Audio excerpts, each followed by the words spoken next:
प्रियंका गांधी के पति रॉबर्ट वाड्रा और गुरुग्राम की जमीन, कभी ईडी तो कभी सीबीआई। बीजेपी प्रवक्ता गौरव भाटिया की प्रेस कॉन्फ्रेंस और क्राइम मास्टर गोगो का क्या है कनेक्शन, सब कुछ समझिए इस रिपोर्ट में।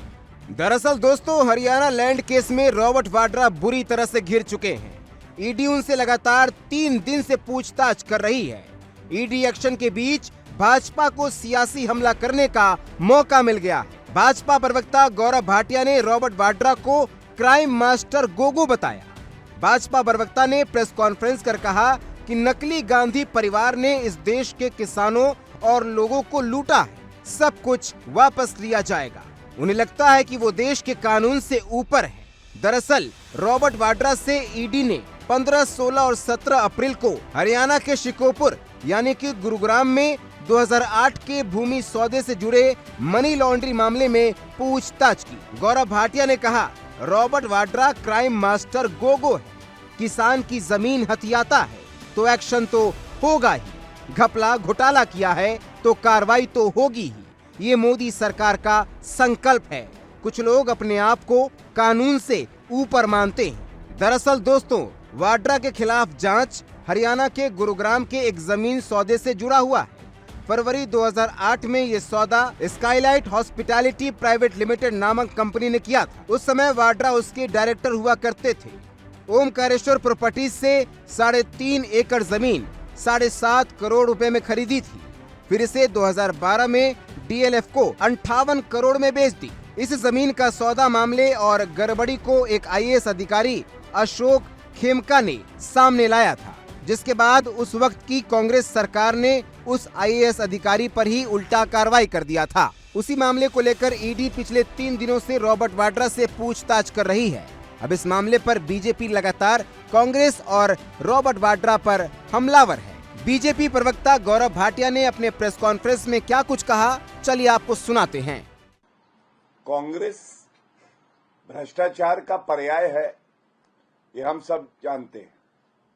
आज प्रियंका गांधी वाड्रा के पति रॉबर्ट वाड्रा जमीन हड़पू और भूमाफिया, उनको ईडी ने बुलाया था प्रश्न पूछने के लिए शिकोपुर जमीन घोटाले से लेकर। ये घोटाला जब हरियाणा में कांग्रेस की सरकार थी तब का मामला है, और किस तरह से जीजा जी के पास किसानों की जमीन पहुंच जाए, ये सुनिश्चित किया राहुल गांधी और सोनिया गांधी ने। और ये कहना गलत नहीं होगा कि विश्व का सबसे भ्रष्टाचारी परिवार अगर कोई है तो नकली गांधी परिवार है, जिसमें सोनिया गांधी भ्रष्टाचार के आरोप में बेल पे बाहर है, राहुल गांधी भ्रष्टाचार के आरोप में बेल पे बाहर है, और रॉबर्ट वाड्रा उर्फ भूमाफिया किसानों की जमीन छीनने वाले भी बेल पे बाहर है भ्रष्टाचार के आरोप में। एक बात आज स्पष्ट हो गई है, ये नकली गांधी परिवार कानून से ऊपर नहीं है, और कानून की ताकत क्या होती है आज रॉबर्ट वाड्रा को स्पष्ट हो गया होगा। जिस तरह से वो अपनी हेकड़ी दिखाते थे यूपीए कांग्रेस की सरकार में, आज उन्हें पता चला होगा कि कानून की ताकत क्या है, और बताते हैं एक सवाल के बाद ही थर-थर कांपे भूमाफिया रॉबर्ट वाड्रा। और ये श्री नरेंद्र मोदी जी की सरकार है, भ्रष्टाचार के प्रति जीरो टॉलरेंस की नीति है। जो किसानों की जमीन हड़पी है वो वापस होगी, और एक एक पाई जो भ्रष्टाचार की रॉबर्ट वाड्रा ने कमाई की है वो वापस ली जाएगी, ये सुनिश्चित किया जाएगा। ठीक है। Today husband of Priyanka Gandhi Vadra, the land mafia Robert Vadra, was summoned for interrogation by the Enforcement Directorate.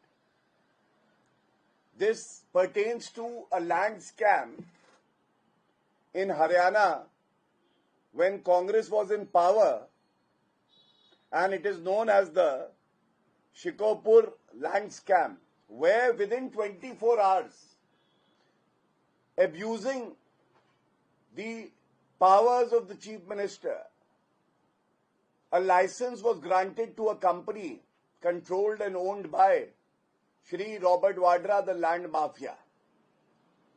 Today, when he was summoned for interrogation, it says a lot about the power of rule of law, and a strong message has been sent out that nobody is above the law of the country, and especially not the fake Gandhis, who happen to be the most corrupt family in the world. And we are all aware Sonia Gandhi is out on bail on charges of corruption. So is Rahul Gandhi out on bail on charges of corruption. And Robert Vadra is also out on bail on corruption charges. They need to be accountable to the people of the country.